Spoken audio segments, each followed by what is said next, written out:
사랑과 은혜가 많으신 하나님 아버지, 저희들 각자의 예배의 처소에서 또한 가정에서 주님 옆에 나와 예배드립니다. 저희들이 마음을 다하여 예배드리는 이 시간 가운데 하나님 아버지 임재하여 주시고, 또한 저희들의 기도의 소리를 들으시고 이 시간 가운데 함께하여 주시옵소서. 저희들에게 풍성한 은혜를 부어주실 걸 믿사옵고 예수 그리스도의 이름으로 기도드립니다. 아멘. 다 함께 찬송가 43장 찬송 드리도록 하겠습니다. 즐겁게 안식할 날, 반갑고 좋은 날, 내 맘을 편케 하니 즐겁고 기쁜 날, 이 날에 천하 만민 다 보좌 앞에서 참되신 삼위일체 다 찬송 부르네. 이날의 하늘에서 새 양식 내리네. 성회로 모이라고 종소리 울리네. 복음의 맑은 빛은 온 세상 비치며 또 영생물이 흘러 시원케 하시네. 이 주일 지킴으로 새 은혜 입어서 영원히 쉬는 곳에 다 올라갑시다. 성부께 찬미하고 성자와 또 성령 참되신 삼위일체 다 찬송 부르네. 아멘. 함께 보실 말씀은 누가복음 6장 1절부터 11절 말씀입니다. 누가복음 6장 1절부터 11절 말씀입니다. 함께 한 목소리로 보도록 하겠습니다. 안식일에 예수께서 밀밭 사이로 지나가실새 제자들이 이삭을 잘라 손으로 비비어 먹으니 어떤 바리새인들이 말하되 어찌하여 안식일에 하지 못할 일을 하느냐. 예수께서 대답하여 이르시되 다윗이 자기 및 자기와 함께한 자들이 시장할 때에 한 일을 읽지 못하였느냐. 그가 하나님의 전에 들어가서 다만 제사장 외에는 먹어서는 안 되는 진설병을 먹고 함께한 자들에게도 주지 아니하였느냐. 또 이르시되 인자는 안식일의 주인이니라 하시더라. 또 다른 안식일에 예수께서 회당에 들어가사 가르치실세 거기 오른손 마른 사람이 있는지라. 서기관과 바리새인들이 예수를 고발할 증거를 찾으려 하여 안식일에 병을 고치시는가 엿보니 예수께서 그들의 생각을 아시고 손 마른 사람에게 이르시되 일어나 한가운데 서라 하시니 그가 일어나 서거늘. 예수께서 그들에게 이르시되 내가 너희에게 묻노니 안식일에 선을 행하는 것과 악을 행하는 것, 생명을 구하는 것과 죽이는 것 어느 것이 옳으냐 하시며 무리를 둘러보시고 그 사람에게 이르시되 내 손을 내밀라 하시니 그가 그리하매 그 손이 회복된지라.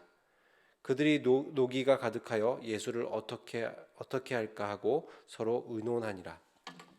아멘. 네, 1절 말씀에 보시면 안식일에 예수께서 밀밭 사이를 지나가실 때 제자들이 이제 이삭을 이제 잘라서 손으로 비벼 먹는 그런 장면이 나오고 있습니다. 당연히 이제 배가 고프니까 이 밭에 곡식을 한 움큼 지어서 따서 이제 그것을 손으로 문질러서 이렇게 먹는 방식으로 이제 곡식을 먹었던 것 같습니다. 2절에 보면 이 모습을 본 바리새인들이 이렇게 말하죠. 어찌하여 안식일에 하지 못할 일을 하느냐? 이렇게 이제 질문을 던집니다. 이 곡식을 훔쳐 먹어서 책망하는 것일까요? 일종의 그 요즘 뭐 우리나라로 따지면 일종의 그 곡식을 서리한 거잖아요. 근데 유대인들에게 있어서 유대 사회에 있어서 곡식을 조금 서리하는 문제는 사실 큰 문제가 되지 않습니다. 왜냐하면은 율법에서 그것을 금하고 있지 않기 때문이죠.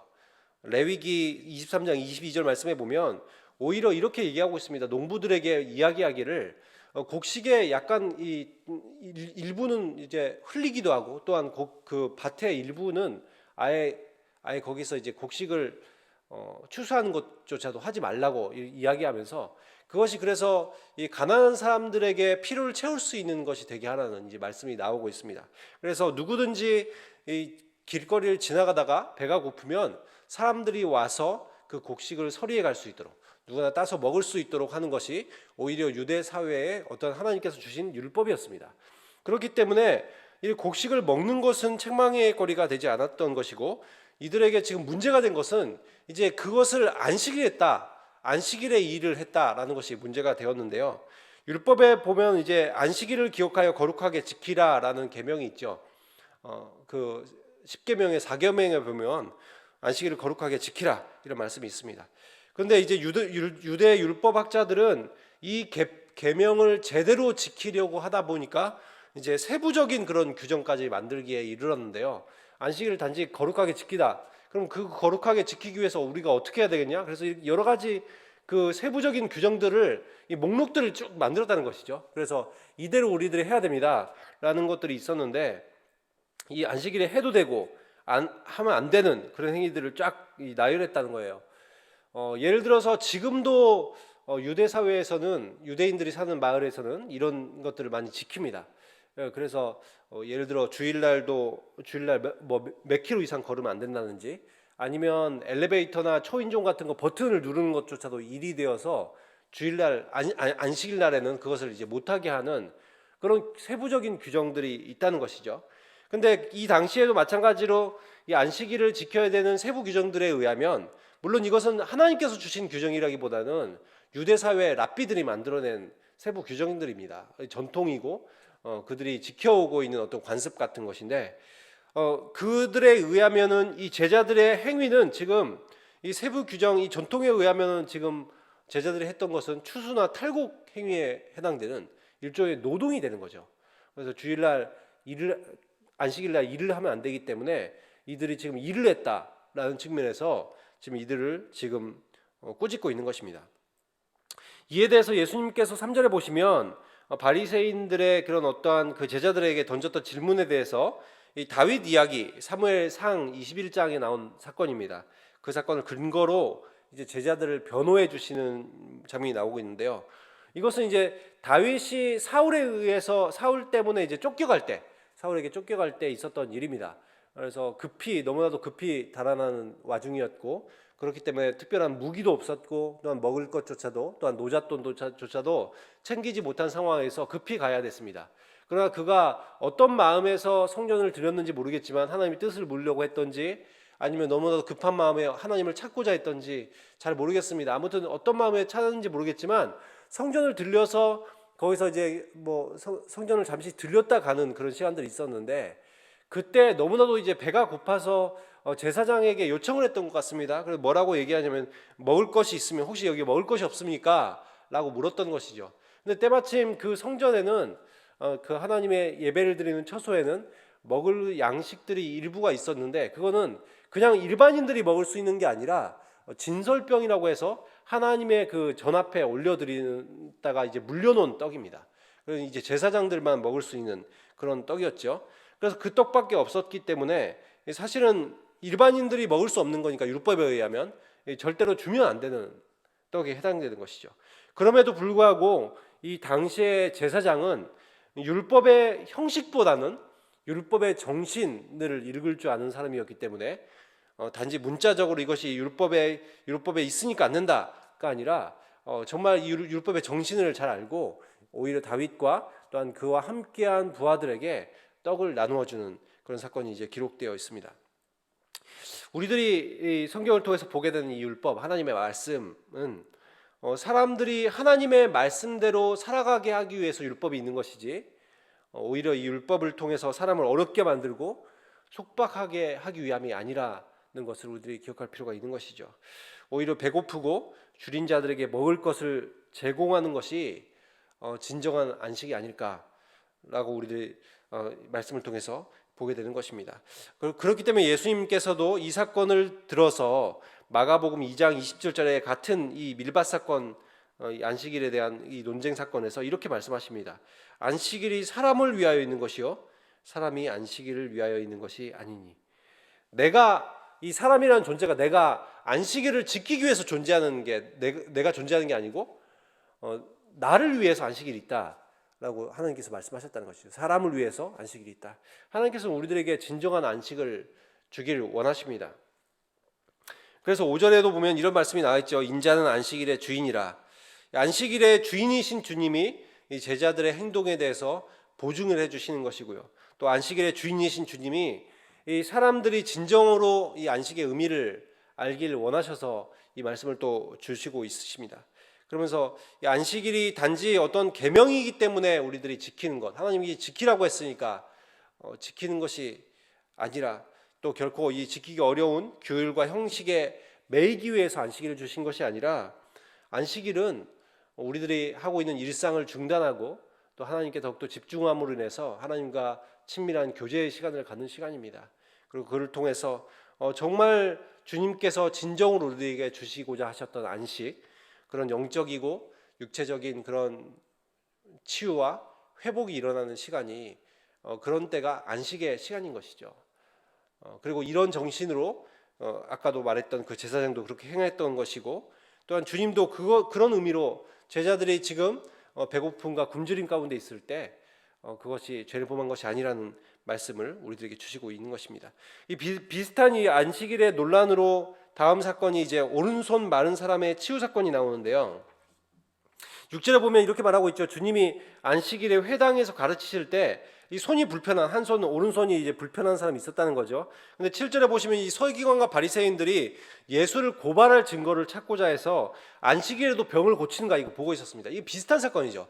거기서 이제 배고픔을 이제 달래는 사건이 있었다면 이번에는 치유의 사건인데, 이 당시에 유대인들은 또 이것도 마찬가지로 그렇게 생각했다는 거예요. 안식일에 병이 난 사람, 병 걸린 사람조차도 안식일에 치료하는 게 아니라 이 사람이 정말 이 생명을 다투는 아주 위급한 상황이 아니라면 병 정도는 다음날 치료하면 되지 않냐라는 인식들을 가지고 있었습니다. 그것에 대해서 주님께서는 이런 예수를 고발할 증거를 찾고 있고 안식일에 병을 고치는 것을 엿보고 있는 이런 마음들을 아시고 8절에 보시면 일부러 이 병자를 이 성전에서 한가운데 이제 세우는 거예요.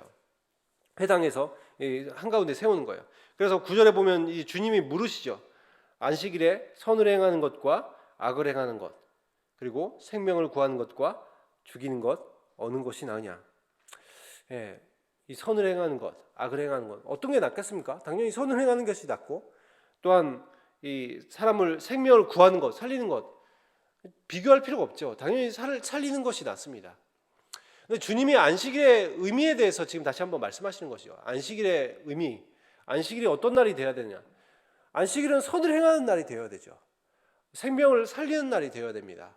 그럼에도 불구하고 이 바리새인들은 어떤 형식에 얽매여서 사람의 실질적인 필요를 돌아보지 못하고 실질적인 안식을 취하지 못함에도 불구하고 이 사람을 도와주는 것이 아니라 그대로 방치하는, 그리고 예수님께서 치료하는 것조차도 껄끄럽게 여기는 그런 모습들을 우리들이 보고 있습니다. 그래서 주님께서 이 사람을 앞으로 세우셔서 이제 병을 치유하시는 장면이 나와 있습니다. 10절에 보시면 그래서 이 병자가 어떻게 되었습니까? 이 오랜 세월의 병 가운데 있던 이 사람이 예수님께서 이 손을 내밀라 했을 때 이 예수님의 치유의 능력으로 치유되는 이 사건을 통해서 그동안 이 병자는 안식일에조차도 이 안식을 누릴 수 없는 병자였습니다. 그런데 예수님을 만나게 되었을 때 이 사람은 예수님께서 주시는 진정한 안식을 누리는 날이 되었다는 것이죠. 주님의 말씀처럼 안식일은 선을 행하고 생명을 살리는 날입니다. 주님을 만남으로 인해서 치유와 회복이 일어나는 날이고, 또한 그래서 내가 회복되고 이 모든 만물이 회복되는 날이 되어야 되는 것이죠. 그리고 예배도 마찬가지죠. 예배도 우리들이 드려야 되니까 예배 그냥 주일날 나와서 드린다라는 것이 아니라 그거는 세상 이방 종교가 하는 방식입니다. 우리들이 드리는 예배는 하나님께서 주시는 하나님과의 이 관계 회복이 일어나고 또한 영적인 회복, 치유가 일어나는 현장이 바로 예배의 자리인 것이죠. 예수님께서는 이렇게 우리들에게 진정한 안식을 주시기 위해서 이 땅 가운데 오셨습니다. 그리고 하나님 나라가 완성되면 이런 온 백성이 완전한 안식을 누리게 될 것입니다. 오늘 말씀에서 반면 이 바리새인들은 노기가 가득하여 11절에 예수를 어떻게 할까 이 악을 도모하는 마음들이 나와 있는데요. 이 선한 마음을 놓쳐버리고 이 죄된 생각과 악을 도모하는 그들이야말로 진정한 안식을 범하고 있는 모습 아니겠습니까? 주님께서는 오늘도 우리들이 이 예수 그리스도 안에서 진정한 안식을 누리기를 원하십니다. 그리고 무엇보다 우리들이 이제 내일 모레 주일 예배를 드리게 될 것인데 주일날은 더더욱 그렇죠. 현대 우리들이 살아가는 우리들에게 있어서의 안식일 주일로 우리들이 섬기고 있는데 그날도 역시나 영적이고 육체적으로 진정한 이 회복과 치유가 일어나는 진정한 안식이 있는 날이 되어야 되는 것입니다. 하나님과의 관계가 회복되고 또한 사람과의 관계가 회복되는 회복의 날이 주일인 것이죠. 여러분 어떻습니까? 이렇게 주일이 매주의 주일이 진정한 안식을 누리고 있는 날이 되고 있습니까? 그런 날이 되기 위해서 늘 주님 앞으로 더욱더 나오시고 영적인 육체적인 그런 안식이 있는 날이 되었으면 좋겠습니다. 그리고 교회 역시도 그렇기 때문에 찾아오는 모든 이들이 주일날 또한 평일에도 교회 찾아온다면 늘 이 진정한 안식을 누릴 수 있는 그런 섬김의 공간이 되어야 되는 것이죠. 만약 교회가 규정과 전통으로 인해서 성도들이 진정 누려야 될 그런 안식을 누리지 못하게 한다면 안 되는 것입니다. 우리가 절차나 어떤 형식보다는 본질에 충실한 교회. 그래서 정말 모든 사람들이 교회 앞에만 나오면 정말 하나님을 깊이 만나고 주님께서 주시고자 하시는 진정한 안식을 누릴 수 있는 그런 교회가 되어야 되는 것이죠. 그래서 이렇게 예수 그리스도로 인해서 우리들이 진정한 안식을 누리는 그런 개인 또한 그런 교회가 될 수 있기를 예수 그리스도의 이름으로 축원합니다. 다 함께 기도하도록 하겠습니다. 하나님 아버지 감사드립니다. 주님께서 저희들에게 안식을 주시는 분이시기 때문에 감사합니다. 아버지 주님께서는 우리들에게 영원한 안식, 진정한 안식을 주시기 위해서 이 땅 가운데 오셨습니다. 주님이 안식일의 주인이십니다. 당시 유대 사회가 정말 하나님께서 사람을 위해서 주신 안식임에도 불구하고 그들이 오히려 안식일이 그들에게 굴레가 되고 또한 힘겨운 그런 시간들이 되었던 모습도 또 말씀을 통해서 우리들이 보게 됩니다. 그러나 주님께서는 안식이 우리들에게 어려운 것이 되지 아니하고 주님께서 우리들에게 가장 좋은 시간이 되길 원한다고 말씀하십니다. 우리가 예배의 자리로 나올 때 또한 주님을 만나기 위해 나올 때 우리들이 영적이고 육체적인 안식과 회복과 치유의 현장이 되기를 원합니다. 하나님과의 관계가 회복되고 또한 사람과의 관계가 회복되고 내가 새로워지고 만물이 새롭게 되는 그런 날이 되기를 원합니다. 저희들이 매 주일의 주일을 또한 그렇게 보낼 수 있도록 인도하시고 주님께서 주시는 안식이 우리들 가운데 가득하기를 그리고 그로 인한 기쁨과 평안이 가득하기를 주님 인도하여 주시옵소서. 늘 주님께서 주시는 이런 기쁨으로 충만하기를 소망하며 예수 그리스도의 이름으로 기도드립니다. 아멘. 그래서 오늘 말씀 기억하시면서 주님이 주시는 진정한 안식이 있는 그런 개인과 가정과 교회가 되게 해달라고 기도하시고 또 두 번째로 이 코로나의 상황이 끝나고 속히 일상이 회복되어지고 또한 우리가 함께 모여드릴 수 있는 드리는 예배가 회복되고 또한 이 공동체의 친밀한 교제가 다시 회복될 수 있게 해달라고 기도하셨으면 좋겠습니다. 그리고 교회를 위해서 또한 선교센터를 위해서 또한 저 북한과 세계 열방을 위해서도 또 나라를 위해서도 기도해 주셨으면 좋겠고요. 또 개인과 가정을 위해서 함께 기도하도록 하겠습니다. 다 함께 기도하도록 하겠습니다.